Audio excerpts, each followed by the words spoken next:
Shalom, shalom, que la paix du Seigneur Jésus-Christ soit avec nous, le seul que nous adorons, le seul que nous louons, le seul que nous exaltons.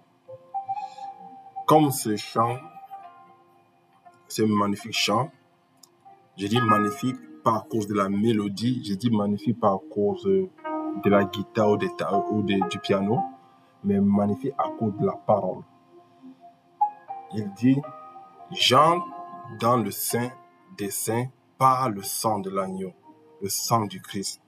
C'est le seul sang qui nous donne l'accès au lieu saint des saints, donc au lieu très saint. Ce sang a été versé pour nous, peut-être avant notre naissance, avant notre venue sur la terre. Et le Christ déjà avait pris des responsabilités de verser son sang, de donner son sang pour nous, de nous attribuer son sang. Dommage encore que ce sang crie et personne ne veut faire égard. Personne n'en a égard. Quand il dit personne, Le monde, l'humanité a près de 9 milliards d'habitants. Si 50 sont des chrétiens, des vrais chrétiens, ça veut dire que personne n'a encore entendu ce sang crier. Parce que si tu prends 50 personnes, ou 50 000 personnes, ou 5 millions de personnes, bon, commençons, si tu prends 5 personnes dans 9 milliards d'habitants, ça n'a aucun impact. Si tu prends 50 personnes dans 9 milliards d'habitants, ça n'a aucun impact. Si tu prends 500 personnes dans 9 milliards d'habitants, ça n'a aucun impact. Si tu prends 5000 personnes dans 9 milliards d'habitants, ça n'a aucun impact. Si tu prends 50 000 personnes dans 9 milliards d'habitants, ça n'a aucun impact. Si tu veux prendre 5 millions de personnes dans 9 milliards d'habitants, ça n'a aucun impact. Il faudrait que nous puissions être au moins la moitié qui adorent Jésus. Mais Jésus n'est pas dans le nombre. Parce que lorsqu'on regarde l'historique de la parole de Dieu, l'historique des Saintes Écritures, nous savons que Jésus a toujours sauvé un petit nombre. Que ce soit d'Adam, passant par Abraham, en allant à l'époque de Salomon et consorts, en passant par Sodome et Gomorrhe, et même à l'arrivée du Seigneur en chair, il a toujours sélectionné un petit nombre. Il travaille le petit nombre. Voilà pourquoi il dit, l'âge est la porte qui mène à la perdition, et tout le monde y va. Serré, restreint, refermé, recadré est la porte qui mène au royaume des cieux et peu y entre. Et lorsque vous portez un vêtement qui est serré, en principe, vous n'êtes pas à l'aise. Il n'y a aucun homme sur la terre portant un vêtement qui le serre et à l'aise à l'intérieur. On aime porter des vêtements amples. On aime porter des vêtements qui nous donnent l'espace de faire des mouvements. Mais aucun homme sur cette terre ne peut porter une chaussure, ou une paire de chaussures, ou un vêtement qui le serre, qui le tient le corps, qui empêche même la circulation sanguine à l'aise. Ça veut dire tout simplement que pour que nous puissions entrer dans ce chemin qui est resserré, nous ne devons pas être à l'aise. Parce que beaucoup de personnes dans la foi chrétienne aiment le confort. Beaucoup de personnes dans la foi chrétienne aiment la facilité. Beaucoup de personnes dans la foi chrétienne ou dans l'adoration en Christ aiment ce qu'on appelle easy way. Jésus dit resserrer, réduire, restreindre est la porte qui mène dans le royaume des cieux. Pour que nous puissions comprendre vraiment certains versets de la Bible, il faut que nous puissions ramener ce verset dans la Bible dans la réalité. La réalité, c'est quoi? Si on me donne un t-shirt d'un enfant de 10 ans, d'un enfant de 15 ans que je porte ce t-shirt, honnêtement, quelle que soit la longueur de ce t-shirt, quelle que soit la texture, ça va me serrer et je serai mal à l'aise. Je serai hors de moi. Je ne serai pas comme d'habitude quand il porte un vêtement qui était confectionné pour moi. C'est que le vêtement qui te sert, ou un habit qui te sert, ou une chaussure qui te sert, la chaussure, prenons une paire de chaussures qui te sert, elle t'empêche de marcher aussi rapidement, elle t'empêche d'aller vite et elle te donne même des ampoules aux pieds. La même chose, le chrétien qui pense que le chemin que Jésus a proposé doit être arrosé de champagne ou des fleurs pour t'accueillir, tu fais fausse route. Si un pasteur, un prophète, un apôtre, un docteur de la loi, un évangile t'enseigne que le chemin qui mène à Dieu est un chemin facile, est un chemin où on verse des pots de fleurs, est un chemin où il y a la climatisation, est un chemin où tu vas aller à une 4x4 climatisée, ou est un chemin où tu vas aller en avion privé ou en avion business class ou encore un jet privé, il te trompe. Resserrer, restreindre ce chemin-là. Comme tout un chacun d'entre nous, c'est des choses du 45 et que tu portes du 43, tu ne pourras pas faire 100 mètres avec. À plus forte 1 km, à plus forte arriver à destination. Si déjà la chaussure peut nous serrer et nous empêcher d'arriver à la destination, à plus fort le chemin que Christ nous propose. Mais la bonne nouvelle est que si tu passes par ce chemin-là, ça va te gratter, ça va te déchiqueter le corps, ça va te déchiqueter le corps pour que tu puisses avoir accès. Or, n'attends pas aux roses. Ne t'attends pas aux roses dans la foi chrétienne. Ne t'attends pas au je t'aime dans la foi chrétienne. Dans la foi chrétienne, autant pour moi. Le seul qui nous a dit je t'aime, c'est Christ. Le seul qui a payé le prix pour notre vie, c'est Christ. Alors, je suis venu ce soir, pas pour partager sur le chemin resserré, mais pour partager sur le retour du Christ. Et il y a toujours une parole qui m'a marqué dans la Bible.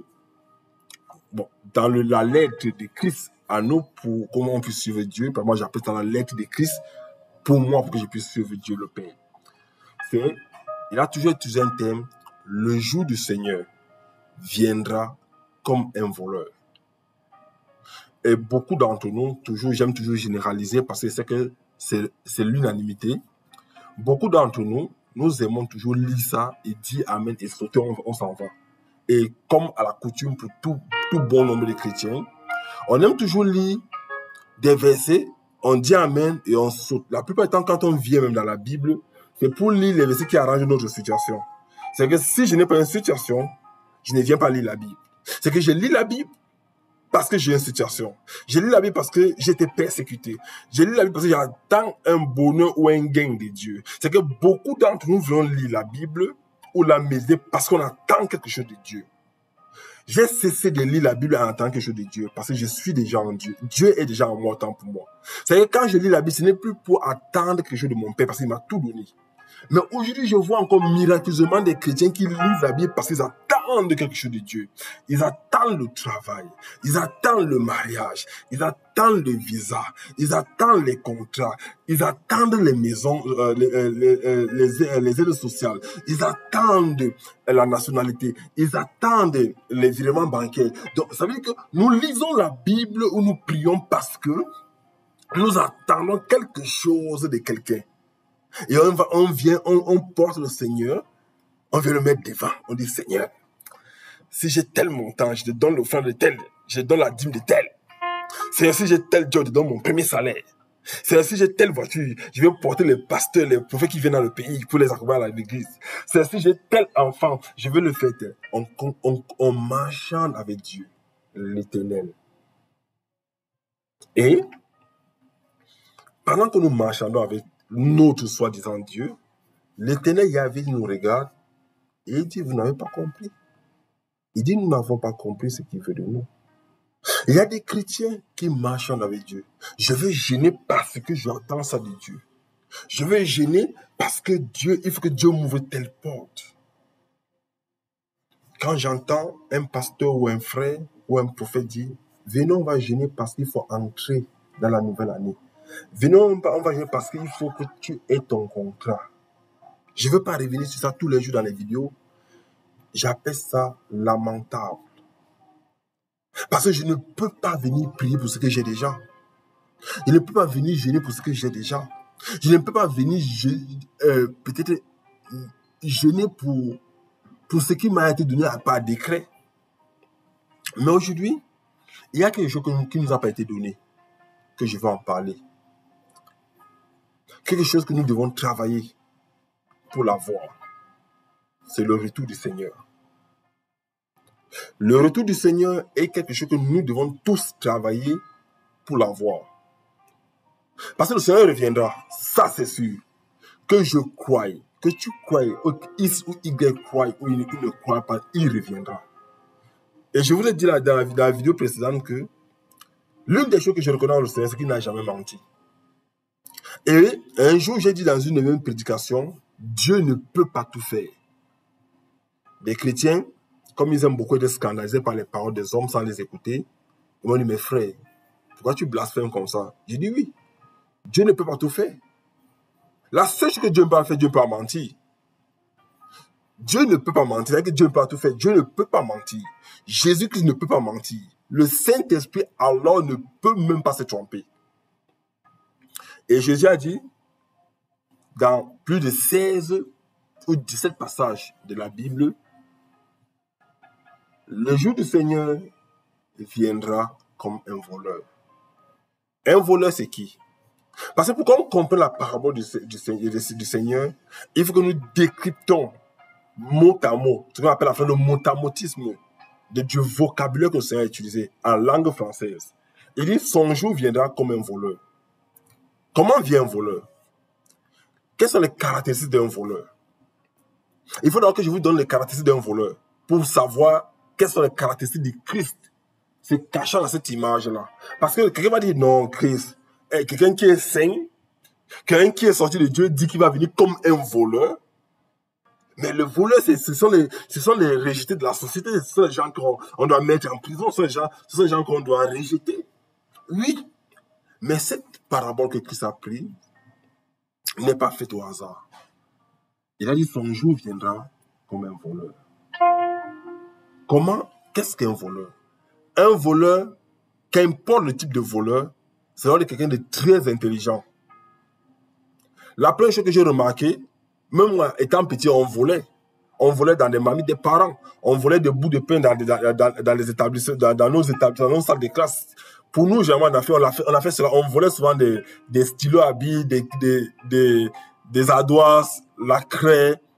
Bref, on a eu une histoire, on a quand même volé un camarade de classe. Mais je vais vous faire comprendre quelque chose. Avant de lire les versets, surtout dans le livre de 2 Pierre, il dit, le jour du Seigneur viendra comme un voleur.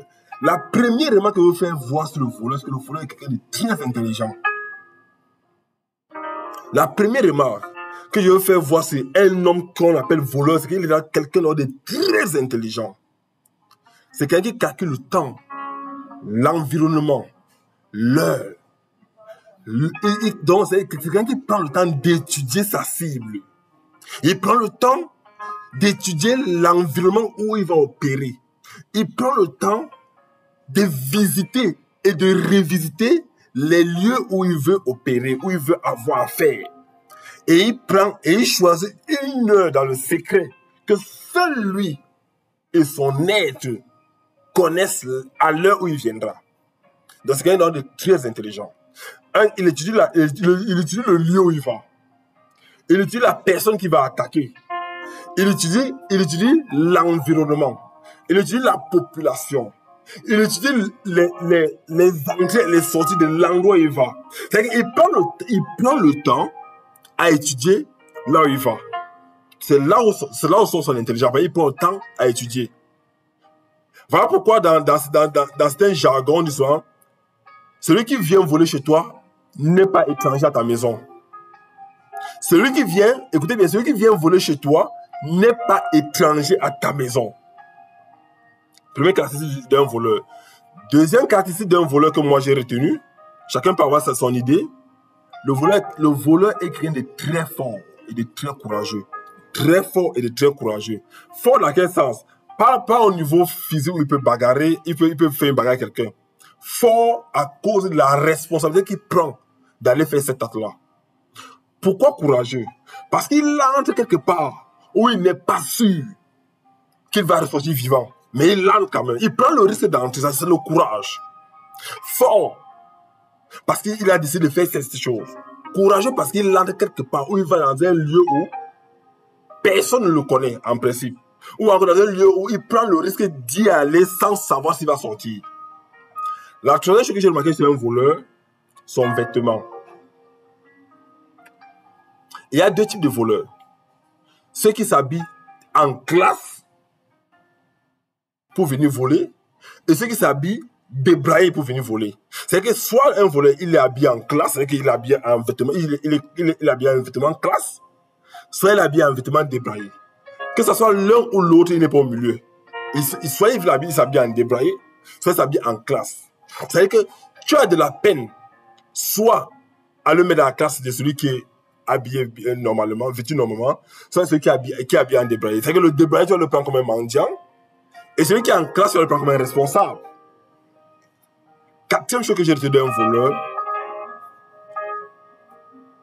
c'est le projet. C'est la manière de faire son projet. Son projet dans le vol. Alors, je vais ramener ces quatre remarques dans le Seigneur.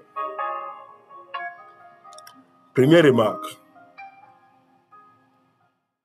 L'intelligence. Ça veut dire que Christ, notre Seigneur, est tellement intelligent à un point que nous tous, nous sommes dans l'erreur. Ça veut dire que non seulement la personne du voleur qui vient voler sans prévenir, qui est comme un cinquième attribut, qui vient voler sans prévenir, sans donner l'heure à qui que ce soit, Christ est d'abord intelligent. Très intelligent. Voilà pourquoi il dit son heure va nous surprendre comme un voleur. Parce que quand il vient avec la plénitude de l'intelligence que Dieu, le Père lui a donnée. Bien qu'il ne connaisse pas le jour et le temps, comme il a dit, il est intelligent. Deuxième point, la terre n'est pas inconnue à Christ. La terre n'est pas étrangère à Christ. La terre est un lieu où Christ a déjà vécu. Donc il connaît où il vient. Il va encore prendre le risque de venir. Que la première fois, les hommes l'ont tué. Il va encore prendre le risque de revenir, mais avec un mandat différent. Troisième point, la force de Christ. Il vient avec une armée. Le courage de Christ de refouler le lieu où les hommes l'ont tué. Quatrième point, l'environnement. Il vient encore dans un monde où il sait qu'on l'a persécuté. À cause de toi, il vient. Il vient prendre les élus. Alors, dans ceci, je vais lire le livre de 2 Pierre 3 au verset 10. Il dit c'est surtout 2 Pierre chapitre 3, verset 10. Il dit, le jour du Seigneur viendra comme un voleur. En ce jour, les cieux passeront avec fracas, les éléments embrasés se dissoudront et la terre avec ses œuvres qu'elle renferme seront consumées.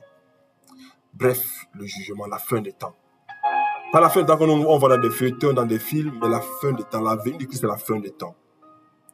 Ma question quand je lis ce passage, c'est de savoir, est-ce que je suis prêt pour ce jour? Lorsque le voleur vient chez toi, il ne vient pas se balader. Il vient prendre quelque chose pour la cibler. Pardon. Il vient pour prendre quelque chose qu'il a ciblé. Un voleur ne vient pas pour voler peut-être la marmite de la nourriture, bien qu'il y en a qui le font. Mais il vient prendre un objet précieux qu'il a ciblé. Cet objet-là, c'est quoi exactement? Qu'est-ce que Christ viendra prendre chez nous qu'il a ciblé? C'est son esprit qu'il a mis en nous. La seule chose que Christ chérit en nous, c'est l'esprit de Dieu qu'il a en nous. Et il viendra. Le voleur qui va voler, il va prendre quelque chose qu'il a ciblé. Qu'est-ce que Christ a ciblé en moi? Comme un voleur qui vient, qu'est-ce qu'il a ciblé en moi qui vient prendre? Est-ce que ce qu'il a ciblé en moi m'a aidé à le suivre? Est-ce que ce que Christ a ciblé en moi m'a permis de le rencontrer? Et le même verset est répété plusieurs fois, 16 fois, 17 fois dans la Bible. Apocalypse 16, verset 15, Apocalypse 3, verset 2. Je pense bien que Luc 21, verset 34, ou encore 1 Thessaloniciens 5, verset 42, où on parle du retour de Christ. Mais pour moi, cette vidéo, ce n'est pas pour caricaturer son retour, mais c'est pour nous poser une question. Est-ce que je suis prêt à rencontrer notre Seigneur? Parce que beaucoup d'entre nous sont plongés tête, main et pied dans la religiosité. Beaucoup d'entre nous sont plongés dans le chagrin. Beaucoup d'entre nous sont plongés dans les réflexions. Beaucoup d'entre nous sont plongés dans la course au gain matériel. Mais personne, la plupart, la plupart, il n'y a pas la minorité qui sont plongés, ou qui est plongée, pour la minorité qui est plongée dans chercher le royaume des cieux, sont considérés comme des fous, des personnes qui ont perdu leur sens. Mais est-ce que nous sommes prêts à rencontrer le maître de la moisson? Est-ce que je suis prêt à rencontrer le maître de la moisson? Est-ce que l'Esprit Saint que Dieu m'a donné par Christ en partant de la terre, autant pour moi, m'a permis de préparer mon sac, de me préparer que lorsque ce voleur viendra, ou lorsque Christ viendra comme le jour d'un voleur, parce que Christ n'est pas un voleur, autant pour moi, lorsqu'il viendra comme le jour où un voleur décide de me visiter, est-ce que je suis prêt? Si un voleur vient chez vous, et que vous êtes armé, vous êtes assis dans votre salon, vous l'attendez, frères et sœurs, ce voleur ne peut pas entrer, il va se retrouver à partir. Mais la différence, quand Christ viendra, est-ce que je serai prêt? Est-ce que ma méditation, est-ce que la manière de regarder Christ, est-ce que la manière de l'adorer, est-ce que la manière de challenger ma vie, est-ce que la manière de me pousser devant lui va me permettre qu'il me tende la main, le bâton de commandement, comme Esther devant le roi, comme Daniel devant le roi. Lève-toi, frère, viens et suis-moi. Est-ce que lorsque la trompette va sonner, ça peut être à tout moment, à partir de ça peut être à tout moment. Est-ce que lorsque la trompette va sonner, je serai en train de faire l'œuvre du Seigneur? Je vois beaucoup de frères et sœurs qui sont en train de faire un phénomène. Il y a un phénomène dans les réseaux sociaux qui me taquine un peu et que j'aime beaucoup taquiner. Les gens mettent Frédéric de Jésus, Josiane de Jésus, Paul de Jésus, Esther de Jésus, Ngor Bika de Jésus, Ali de Jésus. Et quand tu entres dans les photos des personnes, c'est la contradiction totale. Tu entends Michel de Jésus, Pauline de Jésus.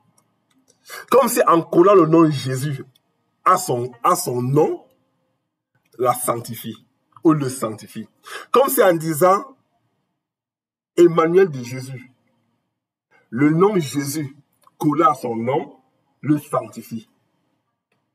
Comme si en mettant ce nom-là auprès de son nom, il est né de nouveau. Et je me dis, Seigneur, nous serons beaucoup surpris. Je vois d'autres qui ont fait des tatouages, ils ont mis la croix, and belong to Jesus Christ.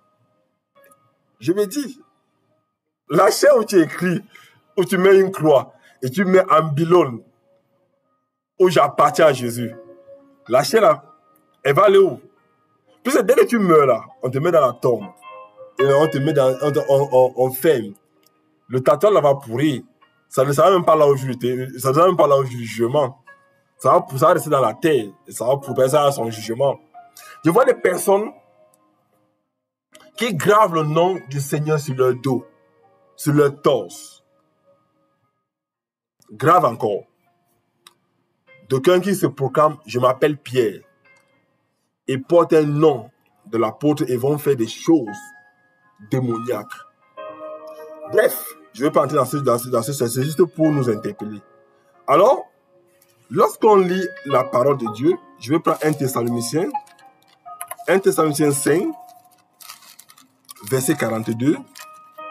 Je vais vérifier la parole, parce qu'il est toujours bien de lire la parole.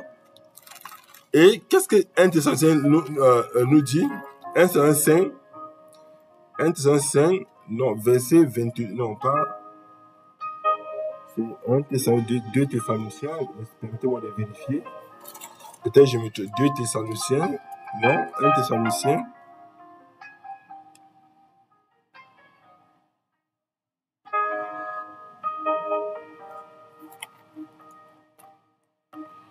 Oui, dans le livre de 1 Thessaloniciens, à partir du chapitre 5, ce n'est pas, Thessaloniciens n'a pas 42 versets, ça a plutôt quelques 28, et pense bien versets. Quand tu prends le livre de 1 Thessaloniciens, à partir du verset 3, en descendant, au verset 6, il dit, ne dormons point comme les autres, mais veillons et soyons sobres. Et ici, l'apôtre Paul interpelle les Thessaloniciens à être éveillés. Quand tu prends 1 Thessaloniciens 5, à partir du verset 3, 4, 5, 6, en descendant, l'apôtre Paul nous demande d'être éveillés. Il ne parle pas de dormir le sommeil dont les gens vont se coucher sur un lit se lever le matin, mais il parle de notre vie, de notre relation avec le Christ. Et il nous interpelle. Il nous interpelle à un niveau où nous devons comprendre que nous avons besoin du Seigneur. Il dit, nous avons besoin du Seigneur. Au verset, dans 1 Thessaloniciens 5, verset 4, il dit, mais vous, frères, vous n'êtes pas dans les ténèbres pour que ce jour vous surprenne comme un voleur. C'est 1 Thessaloniciens 1, 1 Thessaloniciens 5, chapitre 1 à 6. Et au verset 4, il dit que nous ne sommes pas comme les gars des ténèbres pour que ce jour nous surprenne. Mais il y en a beaucoup que ce jour va surprendre. Oui, que ce jour va surprendre. Et je prie moi-même que ce jour ne me surprenne pas. Alors, je veux nous interpeller encore de nous préparer pour le jour du Seigneur. Ce jour viendra. Ce jour est en route. Ce jour est en exécution. Ce jour est déjà établi. Mais est-ce que nous sommes prêts? Nous ne sommes pas prêts. Pour la plupart, nous ne sommes pas prêts. Quelqu'un va me dire, frère, je prie, je vais à l'église, je paie la dîme, je donne les offrandes, je donne les chaises à l'église, je fais ceci. Ce n'est pas ça être prêt. Ce n'est pas ça être prêt. Vous voyez souvent les païens, en fin de leur année, ils vont donner des dons aux orphelins pour racheter leur conscience. Donner les dons à tous les orphelins du monde ne te sanctifie pas. Donner les dons aux pauvres ne te sanctifie pas. Sanctifie-les par ta vérité. La vérité, c'est la parole. Maintenant, les avantages de la sanctification, on peut te permettre de faire des dons dans les orphelins, mais aller donner des dons dans les orphelins en disant que tu fais plaisir à Dieu, on ne fait pas plaisir au Seigneur. La seule manière, celui qui m'aime, Jésus le dit, celui qui m'aime garde mes commandements.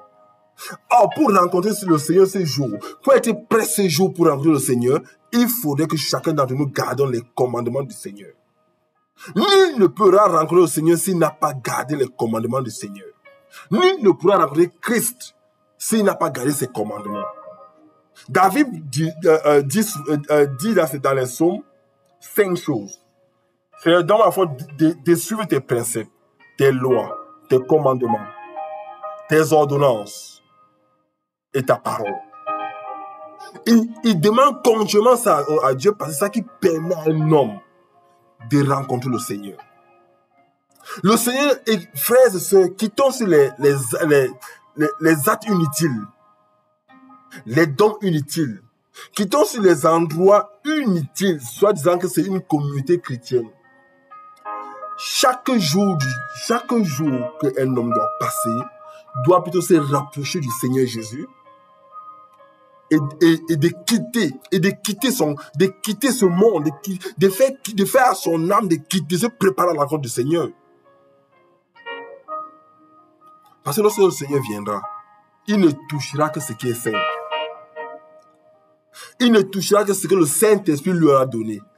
Frère, beaucoup d'entre nous croient que le Seigneur n'a pas des yeux. Le Seigneur a une caméra phénoménale sur la terre. Le Saint-Esprit est une caméra phénoménale. Je ne peux pas dire que le Saint-Esprit est la caméra. Je ne peux pas réduire le Saint-Esprit à la caméra. Mais dire, le Saint-Esprit regarde plus qu'une caméra. Le Saint-Esprit regarde plus qu'une vidéo. Il enregistre tout ce qu'on fait. Tout ce qu'on dit. Et le jour du jugement, tu ne pourras pas être là pour mentir. On va mettre, entre parenthèses, c'est juste une image que je me fais. On va mettre une télévision devant toi, devant ta vie. Voilà tes 20 ans de vie sur terre. Voilà tes 40 ans de vie sur terre. Voilà tes 50 ans de vie sur terre. On va te montrer, tu vas te cacher que non, c'est pas moi, Seigneur. Seigneur, je ne me reconnais pas. Je vais dire que c'est toi. Maintenant, toi là, tu vas aller où? Préparons-nous à la rencontre du Seigneur. Préparons-nous à sa rencontre. Ça sera un jour terrible.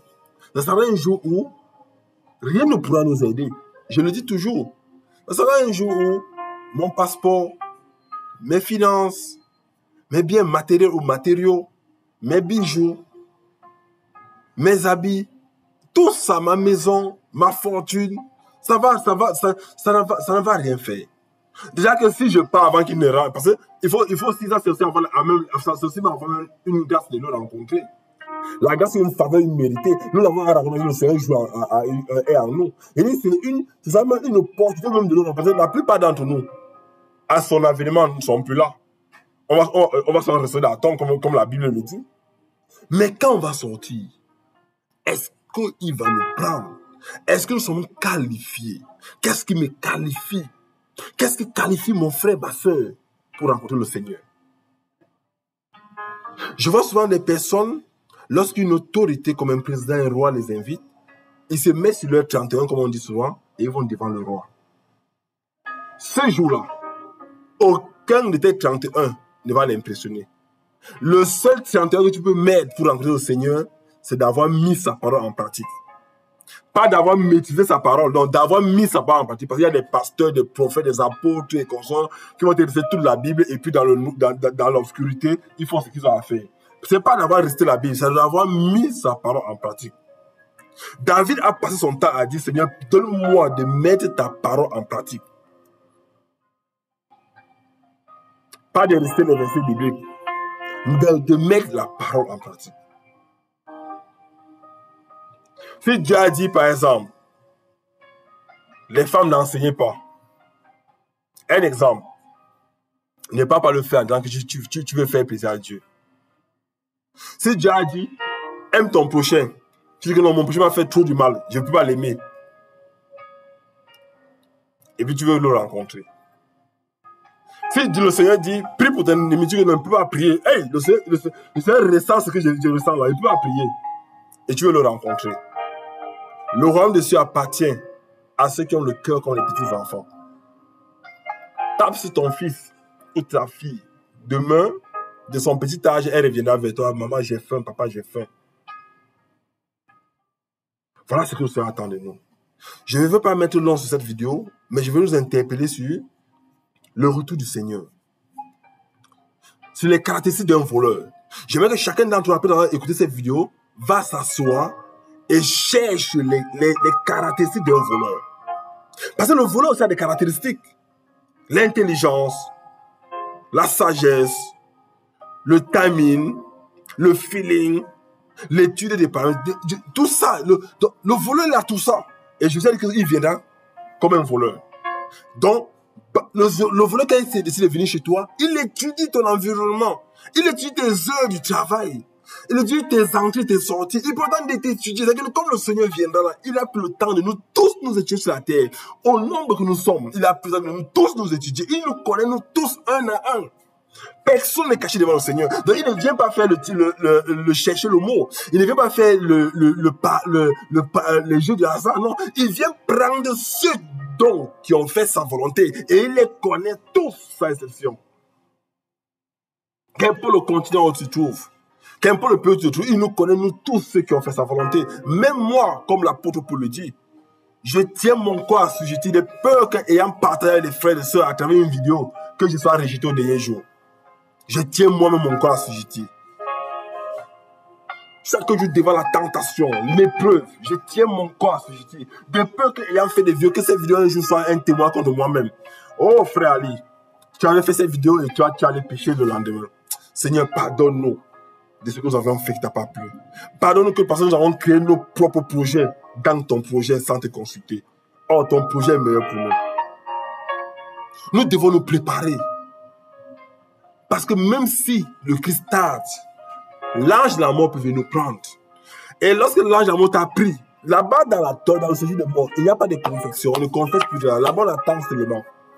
C'est maintenant qu'il faut confesser Jésus devant les hommes. C'est maintenant qu'il faut monter à Jésus que tu l'aimes de tout ton cœur. C'est maintenant qu'il faut parler à Jésus. C'est maintenant qu'il faut implorer Jésus. C'est maintenant qu'il faut causer avec Jésus. Il faut échanger avec le Seigneur.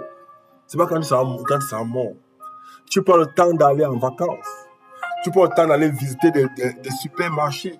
Tu prends le temps d'aller faire des shopping. Mais prends aussi le temps de mettre la parole de Dieu en pratique. Prends le temps d'écouter du Saint-Esprit.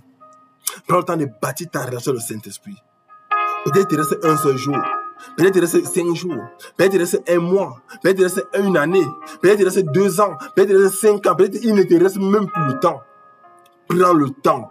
Prends le peu de temps qui te reste. C'est une seule minute. Dieu Seigneur, Seigneur, j'ai envie de te rencontrer. J'ai envie d'être là le jour où tu viendras me chercher. J'ai envie d'être là où, j'ai envie d'être présent le jour où tu auras décidé de venir me chercher. Je ne veux pas échouer, Seigneur. J'ai échoué dans mes études. J'ai échoué dans ma vie professionnelle. J'ai échoué partout. Mais Seigneur, je ne veux pas échouer le jour de ta venue. Vous savez, pendant que j'y parle, un jour, j'ai appelé un frère et il me dit, j'ai une mauvaise nouvelle. Et je vis dans l'amertume. Je dis, frère, as-tu une mauvaise nouvelle? Il me dit, oui, la nouvelle est mauvaise pour moi. Je dis, ah bon? Quelle est cette nouvelle qui est mauvaise pour toi? Tu es triste, tu as les larmes aux yeux. Il dit, j'ai perdu mes parents dans un accident. Je dis, frère, ce n'est pas une mauvaise nouvelle. Je me suis mis à rire. Le frère s'est irrité contre moi. Mais j'ai perdu mes parents, tu ris? C'est absurde. Vraiment, tu ne m'aimes pas. Après, tu vas dire que tu es chrétien. J'ai dit, frère, la seule mauvaise nouvelle pour moi sur cette terre, c'est si le Christ revient et que je ne sois pas sélectionné. Perdre un parent, c'est normal. Perdre un enfant, c'est normal. Perdre son mari ou sa femme, c'est normal. Perdre tout le monde de ta famille, c'est normal. Mais le jour où tu vas perdre la rencontre avec le Christ, c'est fini. C'est la seule mauvaise nouvelle que tu peux avoir, frère. C'est la seule mauvaise nouvelle que tu peux avoir, ma soeur. Perdre un parent, ce n'est pas une mauvaise nouvelle. S'il est dans le Seigneur, il va attendre le jour du Seigneur. Perdre une maman, ce n'est pas mauvais. C'est tout à fait normal. Que ton papa, que ta maman, que ton frère, ta soeur, tes enfants vivent 100, 200, 300, 400 ans, quoi qu'il arrive, tu vas les perdre. Alors, ce n'est pas une mauvaise nouvelle. La mauvaise nouvelle n'est pas ce que tu sais que ça va arriver. Mais si un jour, notre grand frère, notre papa Jésus-Christ revient et qu'il ne te prenne pas, ça, c'est une mauvaise nouvelle. C'est la seule mauvaise nouvelle qu'il y a sur la terre. Et la seule bonne nouvelle qu'il y a sur la terre, ce n'est pas le fait que j'ai eu le travail. Frère, j'ai une bonne nouvelle pour toi. Vraiment, Dieu m'a béni le travail, ce n'est pas une bonne nouvelle. Frère, j'ai une bonne nouvelle pour toi. Vraiment, Dieu m'a béni le visa des États-Unis, ce n'est pas une bonne nouvelle. Frère, j'ai une bonne nouvelle pour toi. Ma femme m'a accouché, ce n'est pas une bonne nouvelle. Frère, j'ai une bonne nouvelle pour toi. Mon papa m'a confié une demeure. Ce n'est pas une bonne nouvelle. Frère, j'ai une bonne nouvelle pour toi. J'ai le visa du Canada, le visa du Canada, ce n'est pas une bonne nouvelle. Frère, j'ai une bonne nouvelle pour toi. Je n'ai pas de diplôme. On m'a embauché dans une compagnie, vraiment avec un bon salaire. Ce n'est pas une bonne nouvelle. Frère, j'ai une bonne nouvelle pour toi. Vraiment, ma fiancée a affirmé à ce qu'on puisse se marier. Ce n'est pas une bonne nouvelle. La seule bonne nouvelle que nous avions, c'est la parole de Dieu. Quand vous dites qu'il m'a annoncé la bonne nouvelle, c'est la parole de Dieu qui est la seule bonne nouvelle. Tous les restes que vous avez, que je viens de citer là, sont les avantages quand tu es dans la parole. Et encore même que tout ce que tu appelles bonne nouvelle, les païens aussi l'ont au même titre que toi. La seule bonne nouvelle, c'est que Christ est venu et il m'a sélectionné. Et la seule mauvaise nouvelle que nous avions sur la terre, ou que nous aurions, c'est que Christ est revenu et je n'ai pas été sélectionné. Est-ce que vous voyez à quel niveau le vocabulaire humain nous a rendus minables? J'ai une bonne nouvelle, vraiment. L'ambassadeur m'a appelé hier pour avoir un visa.